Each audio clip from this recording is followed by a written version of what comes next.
Welcome in. Yeah, we're on a hump day, Wednesday edition of the Sports Huddle on SEMO ESPN Radio, 1220 AM, 93.5 FM, and online at SEMOESPN.com. Welcome in, Eric Shawn, lead singer of the Mike Reddick Band. We are in the Yuengling Sports Huddle Studios. Yuengling, the iconic American lager, America's oldest brewery, our newest sponsor, and the sponsor of our broadcast studios, Yuengling. You can be a part of the Yuengling Studio Sports Huddle, and this is how you do it. You hit the EBOMD Huddle hotline number. That is 573-334-1220. 573-334-1220. Huddle Hotline is powered by EBOMD. And if you have a smartphone, it's easy to take us with you wherever you go, right on your phone.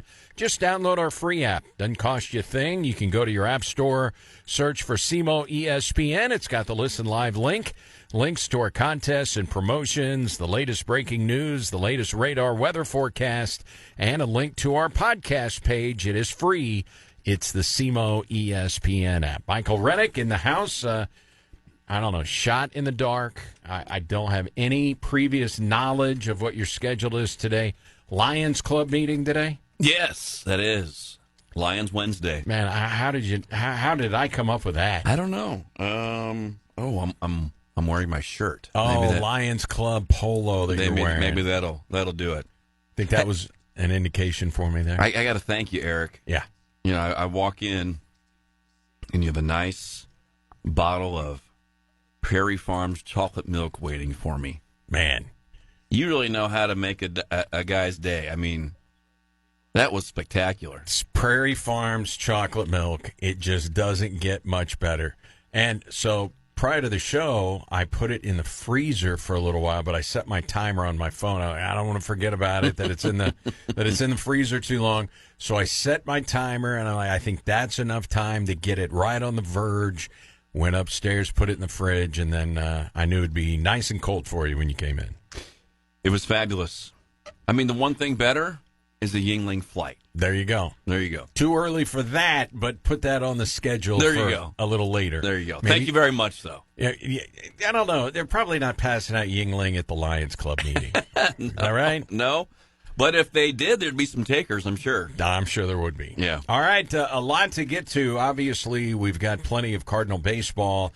Just a huge, interesting pitching matchup in Major League Baseball tonight. Two of the premier young players in the sport. And if you can watch the game, and I think it is on, first of all, if you don't have MLB TV or you don't have the MLB At Bat app, that's a free app. If you want to sign up for MLB, you can through the app, but you don't need it to just have the app. And tonight, or I'm sorry, this afternoon, it's 1:10. So if you download the free MLB app, today, one game every day is free on the MLB app, where they will let you watch the game on your phone. MLB TV. One game is the free game of the day. Gotcha. And this is the day that you want to be able to check in, because it's Pirates Brewers.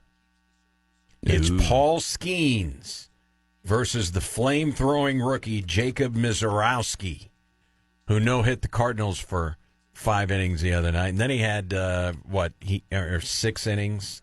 And then he went out there and threw like 4 or 5 no-hit innings his next start before he gave up a home run. But it's Skeens versus Misiorowski, 1:10 Central Time today. And you can watch it for free on your phone if you want to. Or if you've got MLB TV, you can do it. I don't see where it's on Major League Baseball Network. Maybe it is. I'm sure they'll probably check in on it. That's not a bad pitching match. No, I thought you were going to say Boyd versus Fetty is what I thought you were going to say as far as the pitching matchup goes. But no, that's too young. I mean, you know what you're going to get with Paul Skeens, obviously. I'd say the Misiorowski is still to be determined. Obviously, the the early returns have been good, but man, he can fire the ball. That's for sure. And he's from Missouri, right? Yes. Yeah. Blue Springs, I believe. Yeah. His third pitch of his major league career was 102 to New Bar. Yeah. I mean, Yeah. So, cool pitching matchup if you're a baseball person, 110, and you can watch it wherever you go. You download the MLB app. However you want to consume that, that's a really big game.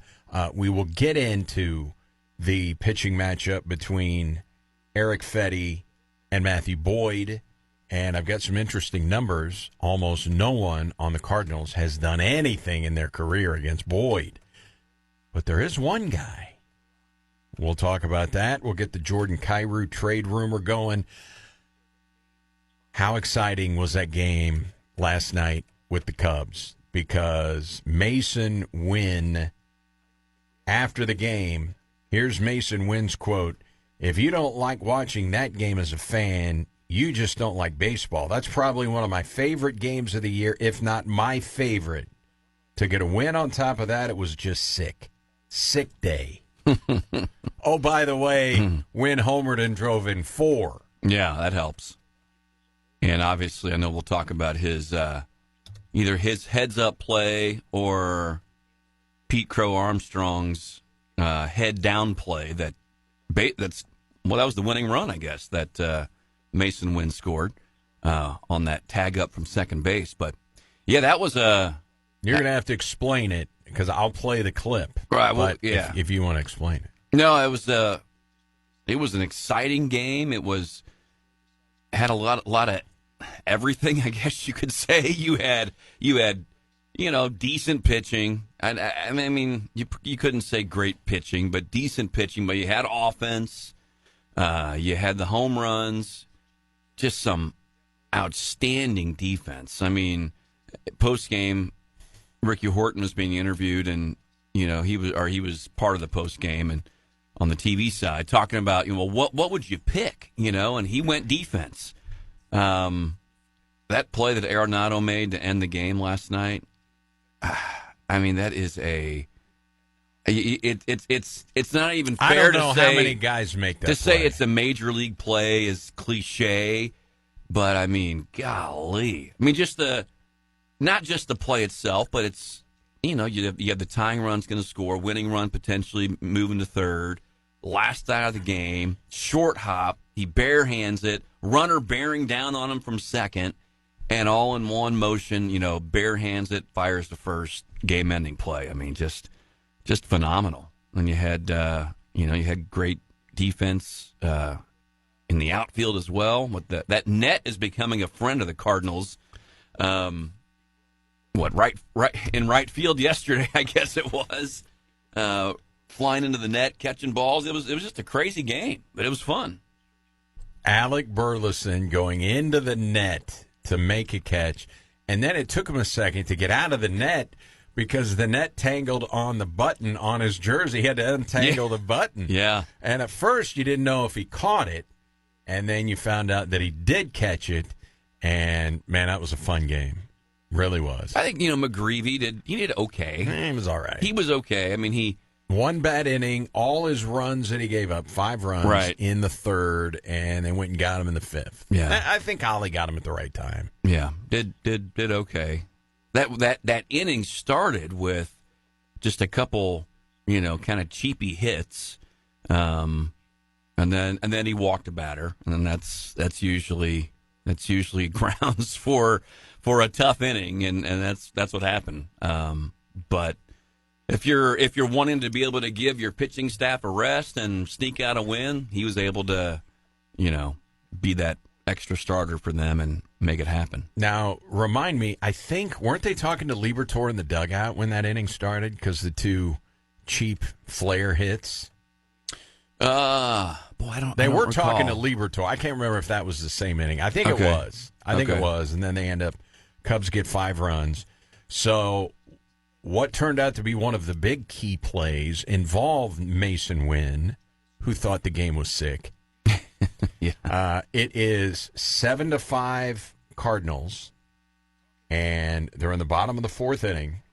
Alec Burleson is at the plate with one out. Hits a fly ball to deep center field with Mason Wynn at second base. And Pete Crow Armstrong, who they refer to as PCA. Yeah, that's all you hear, PCA.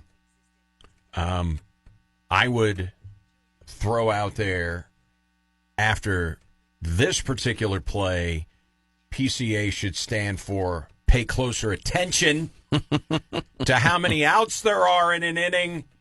But here is Burleson, and at first you thought, did he get it? One out. Cardinals up by 2, and Mason Wynn at second base. Do it in different fashion. Well, until tonight and yesterday, that is. Fly ball, well hit center. Crow Armstrong back to the wall. He's got just enough room. Mason Wynn rounding third. PCA forgot how many outs there were. The front of the plate lane.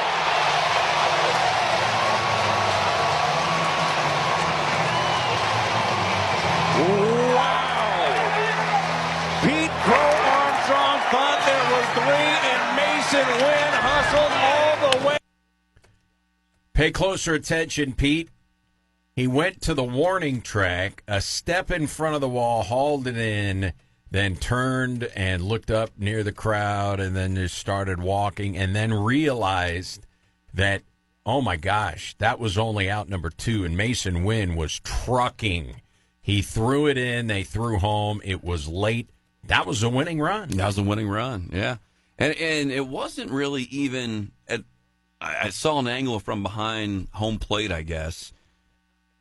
Even though PCA didn't realize how many outs there were, I mean, he got the ball in pretty quick. So it wasn't like Mason Wynn was at third base and PCA is still out there, walking around with the ball. I mean, he got it in fast, and, I mean, it was a close play at home. I would say it was 3 or 4 seconds where he thought it was the third out, and then he's got a good arm, and he threw it in.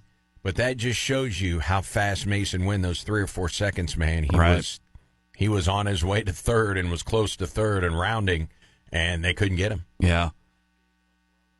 He's an exciting player, man. I watched a highlight from the Cubs broadcast. I couldn't really tell, but they were questioning if Wynn left early.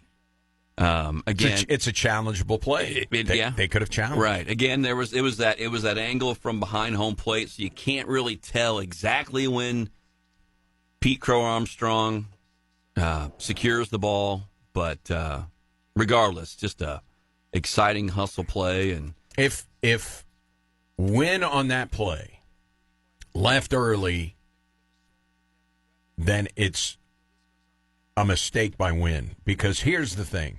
He didn't know he was going to score from second base on that. Right. He didn't know PCA thought it was out number 3. All he's thinking about is the guy's momentum is taking him back toward the wall. He's in deep center. He's not going to throw me out at third base. So if he leaves early, then that is just a major mistake by Mason Wynn. And I've got to think, Craig Counsell, they've got people up in the box. That's why they throw their hand up and say, hold on, let us look if we're going to challenge. They looked at it. I did hear him say he's always wanted to try that. He's always wanted to try to score from second. So I'm wondering if he was thinking about doing it, even if PCA had not forgotten how many outs there were. He could have. He said it happened once in low A ball where he was able to score from second. Okay. That's what he said in his postgame, when he was talking about the game being sick. Right, yeah. Hey, that's the lingo, Eric. I know. I mean, it's sick, it's lit, it's whatever the case is. I mean, that whole performance was wet. It just was. Now, I think PCA, I think if you have a play like that, you got to lose the initial talk here. You go back to Pete Crow Armstrong. I think PCA is when you've arrived. When you are. I think he took a step back. I told you what PCA now stands for. It's Pete Crow Armstrong. It's pay closer attention. Yeah, we'll go with that. Okay. We'll go with that. Now, as a Cubs fan, you had to been just wanting to throw your shoe at your flat screen. I mean, you're up 5, you give the lead away, or they start chipping away a little bit. Then you have a play like that, out in the outfield. Had an opportunity there in the later innings against Helsley, who, tell you, man, I don't feel real good with him out there on the mound. Here's in the those thing. same situations. So it's Helsley against pay closer attention, right? Well, and Tucker before that. But right. And so Tucker's on, and you're thinking he's, 18 for 19 in steals, right. Kyle Tucker. You think, okay, he's going to run. Paez is a good catcher, but I think it's 8 for 36 that he's thrown out. He's probably league average or a little below, or, he's right around league average. Okay. Well, Tucker's only been thrown out once. He didn't run. On the first pitch to PCA, right? He throws him a slider that can only be described as filth. It was a horrible swing. Oh, where he threw the bat? He let go of the bat. Crow Armstrong was so fooled, the bat went flying. Yeah. And on the next pitch, he goes middle with heat. Yeah. And Pete Crow Armstrong rocks it into right center field for a single. Well, you just made him throw his bat out. He had to go get a new bat. That's how bad he was fooled on the previous pitch. So go fastball middle next pitch. Well, and he hung one to Suzuki. He's lucky Suzuki didn't pull the trigger on it. That was a great, obviously, at bat to really get Suzuki out. But it's the life of a closer, though, man. I know. But and then you're thinking, okay, here's Dansby Swanson. Chance not only to tie the game, but if Swanson gets a hit, because they didn't even throw to second base when Pete Crow Armstrong stole second. And you could see that coming because there's a runner at third. Are we throwing through? Chances of getting Crow Armstrong are probably low because of his speed, and Helsley is not the greatest at holding base runners. Are we throwing through, right? Yeah. Yeah. And they just decided, first of all, the pitch was in the dirt, so he wasn't going to be able to throw through. No. So it's second and third, Dansby Swanson, and that's when Nolan Arenado injected himself into the game, 2 outs in the ninth. Little chopper. Nolan has to avoid the base runner. Throws the first and got him. What a play. The Cardinals beat the Cubs 8-7 in a game that had a little bit of everything. That was one of the best games of the season for the Cardinals. Back and forth affair. The final play of the game. The chopper on a short hop. A runner coming at you. Bare hand and makes the play. I mean, he almost got hit by the runner. He almost got hit by pay closer attention, almost ran into him. That would have been the end of the game because he cannot run in to Arenado. He's got every responsibility and right to field the baseball, but it's bare hand. And then we've seen Arenado make some errant throws. It was a little low. It was a big stretch by Contreras. I mean, that when you talk about clutch defensive plays, that's the ball game right there. You make the play, the game is over. You don't make the play, the game is tied with the go-ahead run at third. And if it gets by Contreras, PCA scoring. I mean, that was if he's paying attention. That was a fabulous play. Nolan Arenado, don't you agree that no matter what the conversations were before spring training, and he exercised his no trade for the Astros, he said good things going into spring training, don't you think that he looks like he is bought in and is invested in this team? Well, I was going to say yesterday, I mean, to me, there's no more evidence than being asked to move down in the lineup. I mean, if he's about the team, he's about, making sure that the guys that are delivering are hitting ahead of him. I think his offense has improved since he asked to be moved down in the lineup. And he's hit some big home runs. Yeah, and I think he's definitely bought in. I mean, and I never thought there would be an issue with it. I mean, I think that's the professional side on the field from the business side. Now, not everybody is that way. Obviously, I mean, but I think he's the type of guy that you could trust that if he's going to stay on the team and be on the team, he's going to put his full effort forward, and he has, obviously. That's Mike Reddick. I'm Eric Shaw. Sports Huddle in the Yingling Sports Huddle Studios, the iconic American lager, America's oldest brewery. Here is Arenado after the game. Listen closely to Arenado. This is an honest quote from Arenado, who is 100% bought into this team. I expected us to play hard, and I thought we were going to be good defensively. I thought our pitching would be fine. I think our bullpen's doing a lot better. I think Phil Maton's done a tremendous job. Not that I didn't expect it, is that I didn't know him. You know what I mean? He was such a late signing, so that you didn't really know how that would turn out. So he's just been phenomenal for us, and just seeing everyone 1 through 9 contributing. Obviously, I like playing baseball like this, against the Cubs. Games matter, as you get older, that's what you want to play for. You don't want to play games just to play games, individually I've accomplished some things in this game, and I just want to accomplish something team-oriented, special, and win a World Series. So, games like this, it's easy to wake up, this is the most excited I've come to the ballpark for this series in about 2 years. So, it's just fun playing games like this against the Cubs. The most excited I've been coming to the ballpark for a series with the Cubs in 2 years. He was being pretty honest right there, just like you said. And I think if you step back, well, he mentions Phil Maton. I mean, did anybody think that he would have the impact on the Cardinals that we were all lamenting how the Cardinals had signed nobody in the offseason, not one free agent acquisition until Phil Maton. That was spring training, right, when they signed him? Yes. Yeah. The only signing for Mo, and we were like, big deal, blah. I mean, that guy has been nails in $2 the million bullpen. bucks. That's what they spent on him. He's been nails. He's been terrific. Yeah, he's been fantastic. It's been unbelievable. And you heard Arenado. I thought our pitching would be okay. Our bullpen is better. Yeah. They are. And remember, early in the season, the bullpen sucked for a while. Right? They were 14 and 19. It was the Ryan Fernandez of the world. Good Lord. They were 5 games under, man.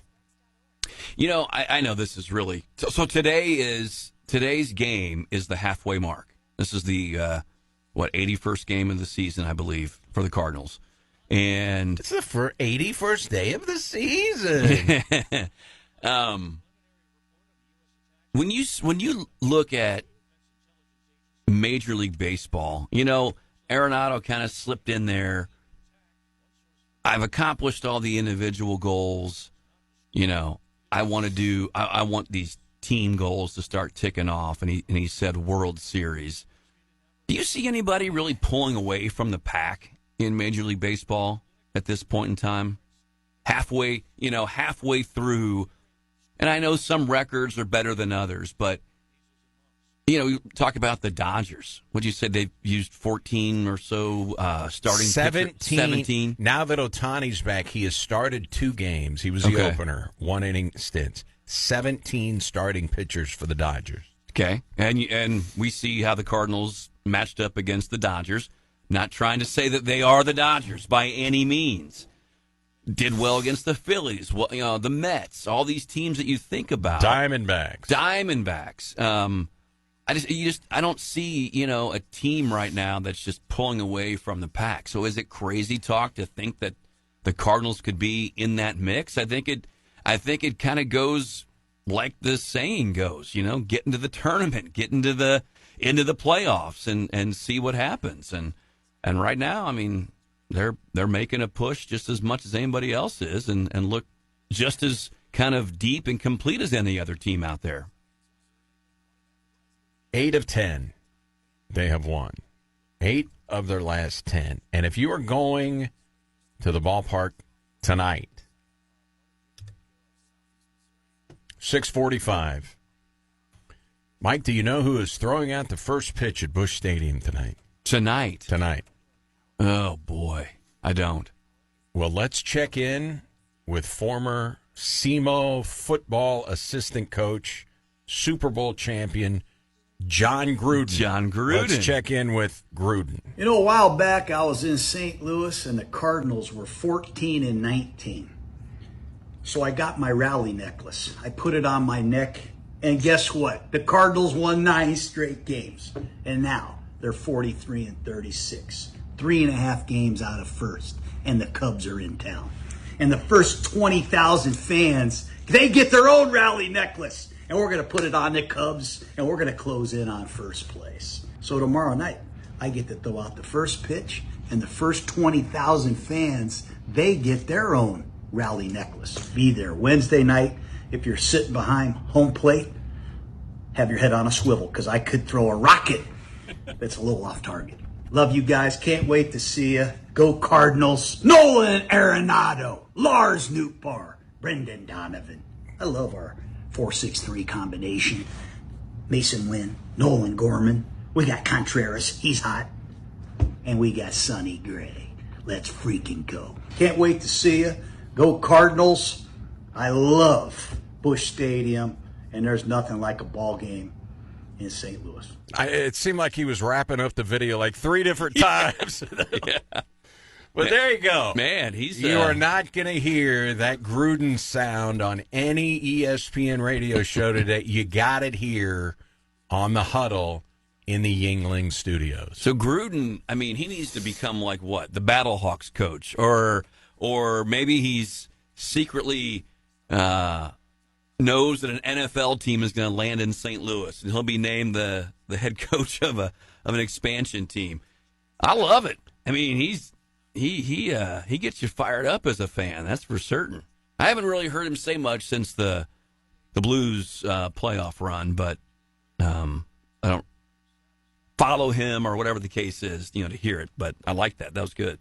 Barstool Gruden, if you want to follow him on Twitter. Gruden. X. Okay. Whatever. So you can follow Gruden online, and he's got Blues stuff. Hockey fan for the Blues, Cardinal. I mean, it's good stuff. Where does this kind of come from for him? Did he just kind of pick them? I mean, we'd have to ask him. We need to get him on the Huddle. Yeah.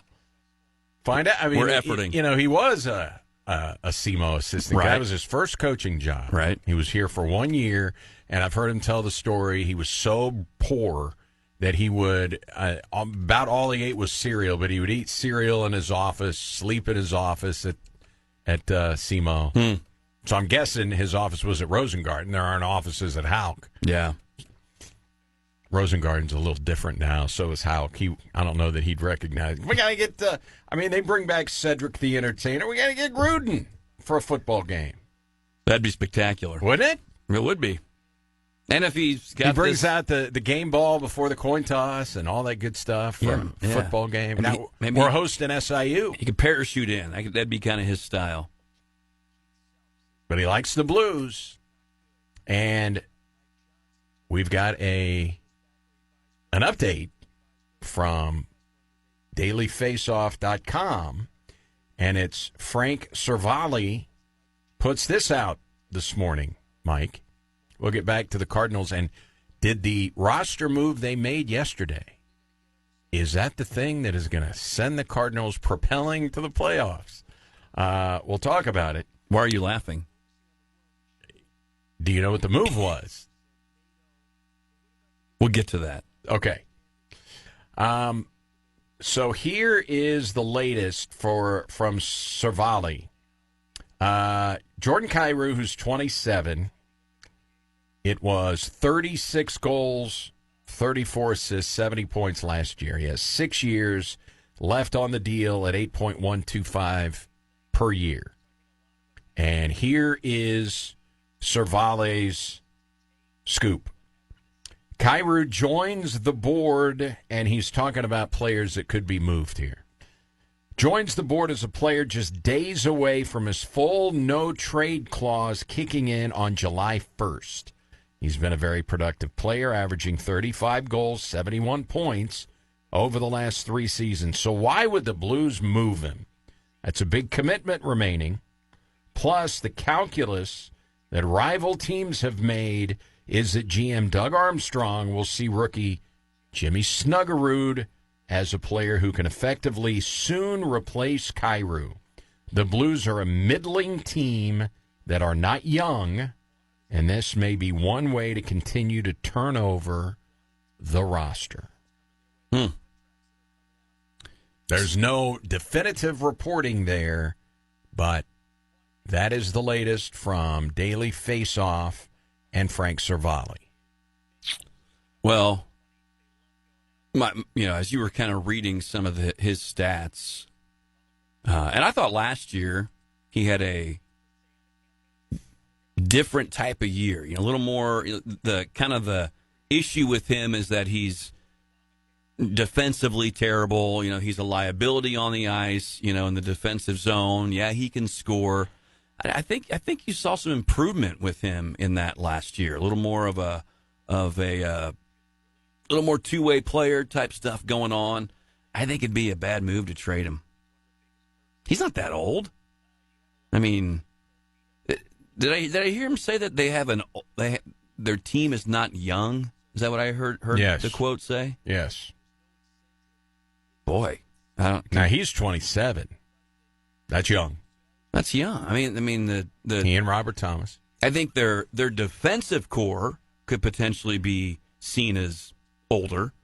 Parayko's been around for a while, and Justin Falk, some of those guys. But man, when you look at all their forwards, I don't know who they consider old in that mix.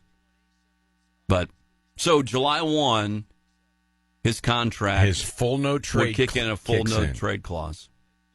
So if they were going to move him, you would like to get it done before the full no trade. Yeah. That would surprise me. I don't know. I don't know if that would surprise me or not. I'm kind of going back and forth.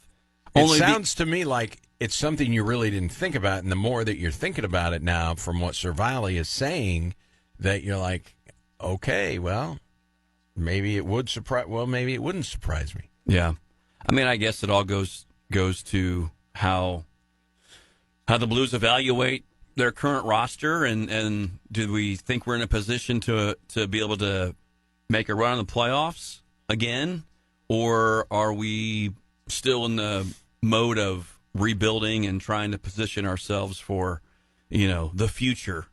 I guess if you're still looking to plan for the future, then maybe he wouldn't be a part of those plans, and you would try to get some, younger players that could be potentially. But well, they're going with a new logo. Maybe they're going with a new mindset. Maybe. At a press conference earlier this week, Doug Armstrong basically said there is no chance another team is going to get Joel Hofer from us. Yeah. Gave a big, endorsement of Hofer. That's a pretty good tandem. Yeah, very Bennington good. and Hofer. Very good. How long is Armstrong sticking around as the GM for? Because I know Alexander Steen is waiting in the wings, kind of the same Cardinal deal. I don't know that he has put an actual expiration date on it, has he? Like Mozeliak did? Yeah, I remember the press conference where basically they announced that Steen was the heir apparent to the GM role. Yeah. Just don't recall them saying it's going to happen after, this it's season interesting. or that season. Both the teams now. It's Mozeliak, Heimblum, Armstrong, Steen. Yeah. I don't know that in the past, did you really hear him do that type of thing much? Not really. It was just announced that, hey, I'm leaving, and then, here's the replacement. But why are the Blues copying the Cardinals? Did the Cardinals call it out first? Seems like they did. I can't remember. I can't prove it. Yeah. All right. Once again,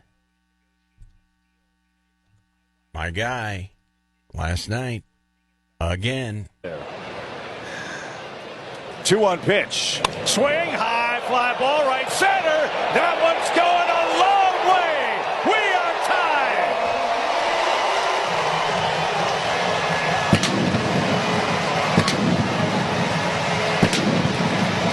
Chip, this Cardinal offense right now is on fire.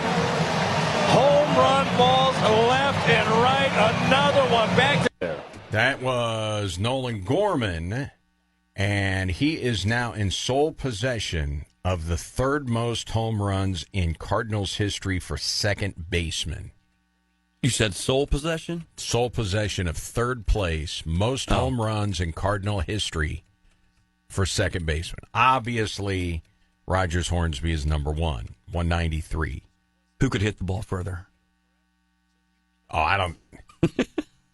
Is there even a question? I doubt that Hornsby could have that kind of power. Yeah. But it may or may not surprise you. Julian Javier is second with 76. So, Okay. Gorman gets playing time. He may pass Javier this year. But that's the question. Playing time. Well, so what happens today? That's why I brought it up. Okay. You got a lefty. You got a lefty on the Matthew mound. Boyd. The next 2 days you have lefties, right? Yes. For the Cubs. Because Shota Imanaga, who's been on the injured list, the Cubs have announced that Imanaga is going to get the start on Thursday. And right now, the pitching matchup for Thursday, according to ESPN, is Palante and Imanaga. Do you roll out? I mean, I didn't look to see if they were identical, but was, yesterday's lineup, Monday's lineup had pretty much the same cast of characters in it. Yeah. I mean, do you roll that out again today and say, hey, we've scored, back-to-back 8-run, we had back-to-back 8-run games.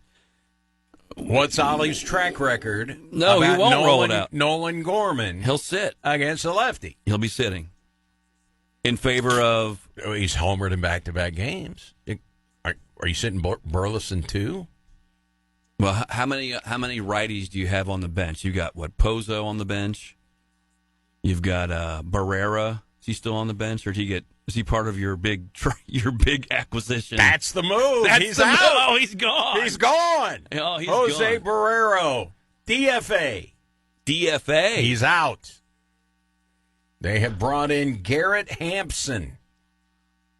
Oh, well, now since he's up, then let's have Garrett Gorman Hampson, sit. 30 years old. Good night. It's 5 seasons with Colorado, 1 with the Marlins, 1 with the Royals. Started off with the D-backs earlier this year. They said, bye-bye. So Cincinnati picked him up. Went 3 for 18. This is all this year. They jettisoned him. This is all this year. Cardinals are all over him. Garrett Hampson. Now he can play about every position, right? Yeah. So here is a quote inside of Derek Gould's story. You got 2 lefties coming up, okay? Hampson's a right-handed hitter. Here's the quote. It's likely Hampson, a right-handed hitter who can play every fielding position that faces the catcher, will get a start in center field over the next 2 days. First of all, we saw Barrero cannot play center field. Yeah. Looks great in a uniform. He's athletic. Yeah, he's like the all-airport team. Oh, man. I guess you have Thomas Sajaci as well. Correct. So you got Sajaci, you got Pozo. And that's an option. Right. And then you got, what's this guy's name again? Hampson. So you figure, I mean, yeah, how do you, all right, I could get Gorman, but you can't sit Burleson. I mean, he's top 3 in hitting in the league, and, so he's got to be in there.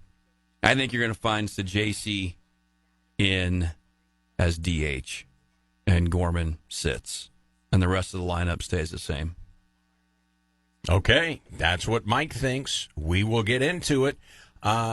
Has anyone on the Cardinals done anything in their career against Matthew Boyd? I say yes, one guy. Might he be in the lineup? Sports Huddle. Sports Huddle from the Yuengling Sports Huddle broadcast studios. Yuengling, the iconic American lager, America's oldest brewery. Eric Shawn, Michael Rennick in studio. The EBOMD Huddle hotline number 573-334-1220, 573-334-1220. The Huddle hotline powered by EBOMD. 6:45 tonight, Game 3 with the Cubs, and it is Eric Fetty versus left-hander Matthew Boyd. And if you've not been following the Cubs, Matthew Boyd is having a very, very good year. He's 6-3 with a 2.84 ERA. That earned run average ranks 14th in all of Major League Baseball. And he will be on the mound tonight, so it's a lefty. All right. I got to make an amendment potentially here. Okay. My last statement. Do you have his splits, or is it pretty much he dominates against lefties, righties are okay? I can pull those up in a second here. So, does a Newt Bar maybe? I don't know. It's tough. I mean, Newt Bar just hit two home runs back-to-back games here. They're almost identical. Lefties are hitting 243 against Boyd. Righties are hitting 245. That is against pretty Boyd. identical. It's not. I thought maybe he'd have a lower average against lefties than that. With his just overall numbers. All right, I still say I think Sajaci should be the DH. I know Jordan Walker. You going with three left-handed outfielders? Newt Bar, Scott, and Burleson. And tomorrow, you got a day game after a night game, so on paper, you would think Ollie's going to rest somebody. Yeah. At bare minimum, Paez. I just don't know how you rest Newt Bar. You got your three of your hottest hitters are left-handed. Gorman is homered in back-to-back games. Gorman, Burleson, and Newt Bar are your, you could make the argument, your three hottest hitters. Mason Wynn, obviously, but he's going to be in there. I think it's Gorman sitting. I could see Victor Scott sitting maybe potentially as well. Which is why the new guy might be in there. Hampson, maybe that's why Derek Gould saying maybe that Hampson, they don't want to expose Scott to Boyd and Imanaga. Right.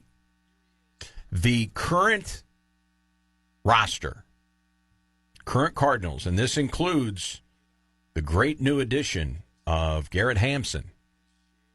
Current Cardinals in their careers against Matthew Boyd are 3 for 22. Arenado, 0 for 5. Contreras, 0 for 6, 2 Ks. Brendan Donovan, 0 for 2. Garrett Hampson, newest Cardinal, 0 for 1 with a walk. Lars Nootbaar, 0 for 2. Thomas Sajaci, 0 for 2, 2 Ks. Small sample. Yeah. Mason Wynn is 1 for 3 with a run scored. So they faced him once last year, I guess, maybe? Yeah. Yeah. Jordan Walker, 1 for 1 with a 2-run homer against Matthew Boyd. Oh, man. Jordan Walker, yard work. Hey, you didn't tell me that. Against Boyd. Well, I saved it for the end here. We're trying to piece things together. Is a one-at-bat sample size good enough to get Walker in there? I say I'm not upsetting the apple cart. I think Oliver Marmol has Walker in there. Yeah, I think knowing that now, when you gain more information, sometimes your perspective changes.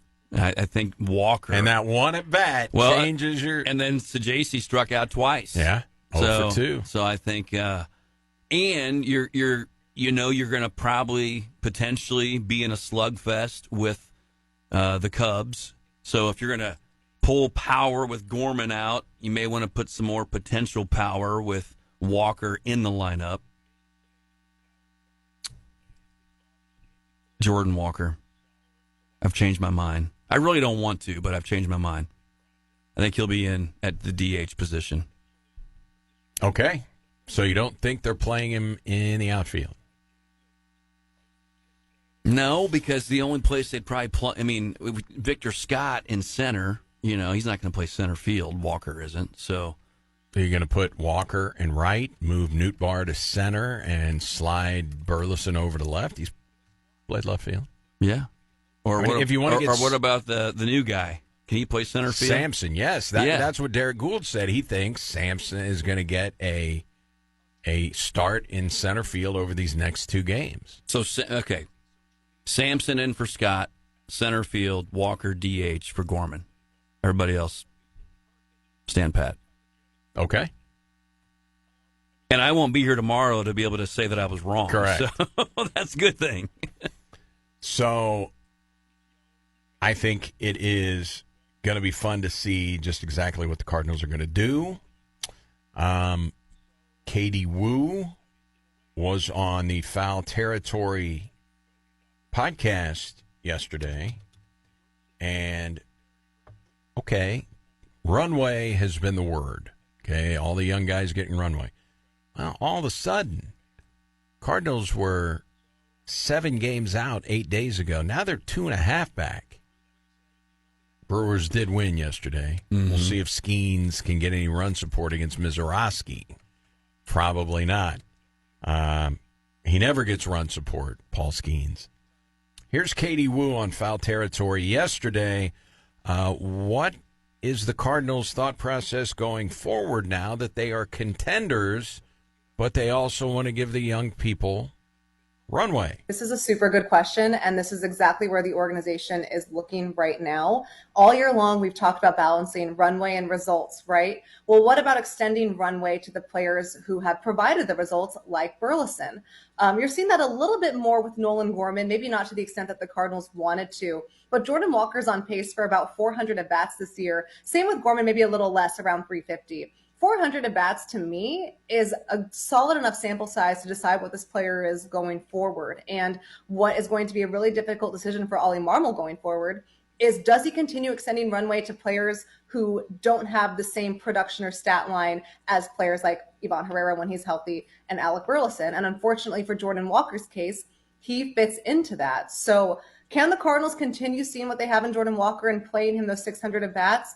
They can, but if they continue to contend, there's going to be a lot of pressure to play the guys that are performing. And at some point, the organization is going to have to decide, can they change the runway between players? I don't think they're going to switch the direction.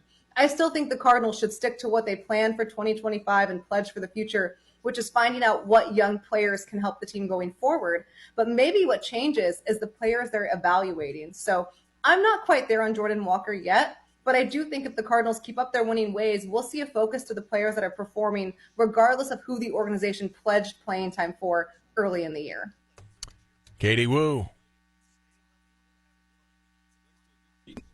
She laid it out pretty well. I think so. I mean, and I think that it seems like that's what's been happening. I mean, it's got to be a delicate balance of, trying to give the runway, but hey, here we are. We're 2.5 games back in the Central Division, so we still want to try to win this thing and not just give runway to give runway. And I know that's going to come with not everybody playing whenever they want to play, and we're having these second-guessing games about rosters for a given night or starting lineups for a given night, and I don't know. I think think about a guy like Ivan Herrera, a guy that he just hits. Like. Do you see the video of him working out? I did not. No. And running a little bit, doing some high knee, stuff, some jogging and different. I mean, he's working out. Said the hamstring's not giving him any trouble right now, but that's the way those injuries are. Once you start to run at full speed, that's when it will grab you. It'll get you. Yeah. So. We still don't know when he's coming back. It was encouraging video that they showed last night, but probably still a little ways away. Yeah. Well, she talked about, the amount of at-bats, and is that a good sample size? I mean, 500 at-bats is kind of an average season or so. Is that right for a major league hitter? Sure, if you want to go at bats. Yeah. Plate appearances. I think it used to be 502 plate appearances is what you need to qualify for the batting title. Okay. Anything under that, sorry, you may be hitting 340, but you don't qualify. You got to have 502 plate appearances or at bats? Or the plate appearances. Okay. Because those fall into the category of walks, right? Sack bunts, sack flies, hit by pitch. Those do not count as at bats. Yeah. I think about a Jordan Walker, and boy, I don't know how much more you need to figure out if he's going to be a guy, that will be part of your future or not. I mean, I mentioned Herrera. I mean, Herrera when he's in there, he hits. It's like doesn't matter how many at bats he's getting or not getting. He'll come in off of the IL and he'll be hitting.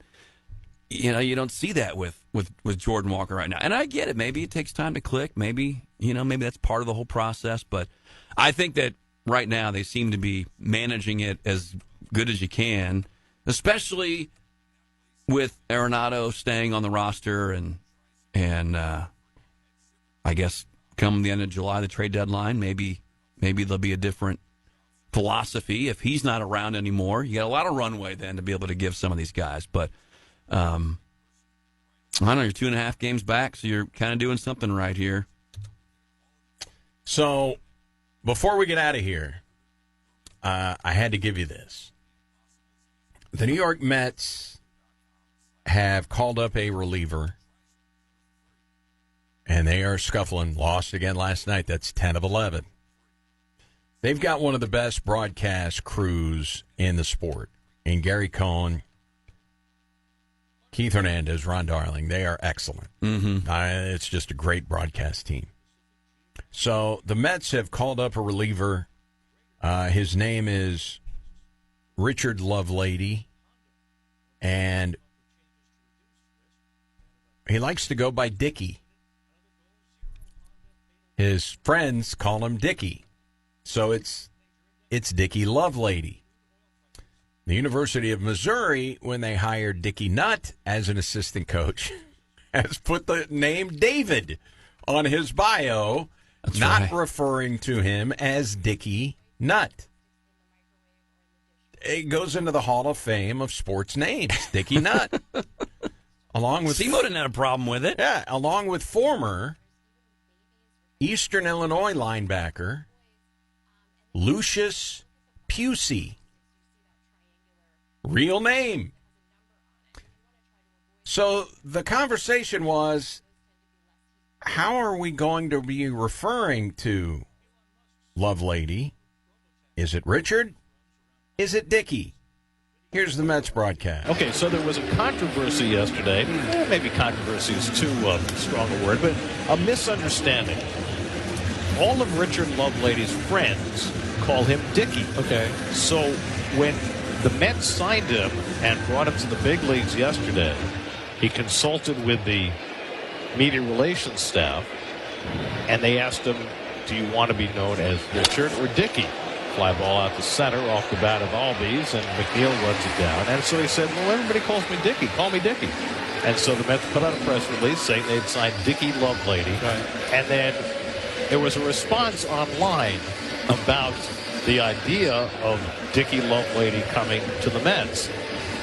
And Richard was not anticipating that kind of reaction. Really? So he went back to the media relations staff and said, you guys can call me Dickie, but for informational purposes, I'm still going to be Richard.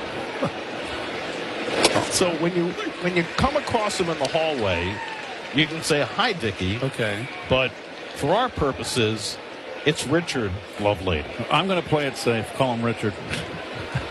That'd be a good move. You could go like halfway and call him Rich, but that's not his name. And you're not usually the guy who plays it safe. No, 20th year. Very nice. There's a nice slider by Lovelady in the 22. I mean, Richard Tyler Lovelady sounds like a great Southern writer. Bestsellers everywhere. Hinesville, Georgia. There you go. That's how the Mets crew is going to handle things. University of Missouri wants to go with David Nutt as the assistant coach. The assistant coach, David Nutt, who has his cancer in remission and has for months, and we certainly are rooting for Coach Nutt. And apparently on the broadcasts, it is going to be Richard Lovelady for the Mets. But if you see me in the clubhouse, like everybody else, call me Dick. Call me Dickie. I thought you might like that. That was funny. Yeah. That was funny. All right, tonight, 6:45, game number 3, Eric Fetty, Matthew Boyd. What are they going to do against Boyd? And with that one at-bat sample size to run homer, Jordan Walker, is he going to be the choice? I would say probably would be. And a red-hot hitter in Nolan Gorman, might he be sitting? We shall see. So we've got a little intrigue. Yeah, man, these are 2 big games for the Cardinals. Huge. You can't give up the 2 games that you've just gained. I mean, I know going into it you don't think you're going to take all 4, but you got to win the series. You can't split this series. Got to win it. You got, you're gaining a little bit of ground. Milwaukee's staying hot. So, big game today. May as well win the series today. And if you're looking for afternoon baseball, 110, Paul Skeens versus Jacob Mizorowski. That is a premium young pitching matchup in Milwaukee. And the Pirates never score Skeens any runs, so we shall see. Cardinals would love for the Brewers to get beat by Paul Skeens today. Yeah, that'd be great. So we shall see. All right, hello to the radiant and ravishing Dawn Shawn. Day off tomorrow and Friday, so she's fired up. And you and I will get back together next week. So next Monday, you and I will reconvene as you go for the 4-day weekend. And I will be out tomorrow. So we shall reconvene, you and I, on Monday. And we got Catfish Baseball. They split a doubleheader yesterday, but they've got Catfish Baseball 6:35. Rusty will have it here. Catfish, first place, man. They're playing well. They are. They're cruising along. Home of the Catfish and the home of the Yingling Sports Huddle broadcast studios. Yingling, the iconic American lager, America's oldest brewery. That'll do it for us. Mike? We'll see you. All right, enjoy the baseball. Yeah. Stay tuned. Clinton and Friends coming up. Enjoy your Wednesday, everybody.